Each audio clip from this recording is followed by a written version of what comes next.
Hey guys, Brittany here with Britt's Hobby Shop, and check this out. I went to the ATM and I got this $20 bill star note, NK 09682891. Let's see if this is rare. Okay guys, so the way you would check to see if a star note is rare is you would go to Google, type in star note lookup, and then go to mycurrencycollection.com.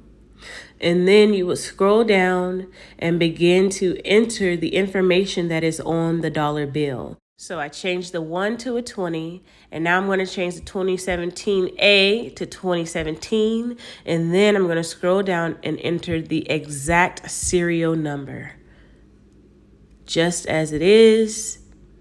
And when I am done, I am going to enter look up your star note.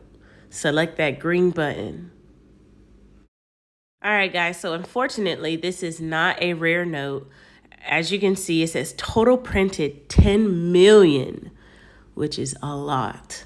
So this one is not rare, but if you just build a habit of doing this with all your star notes, every time you get a star note, you just go to star note lookup, you put in the info.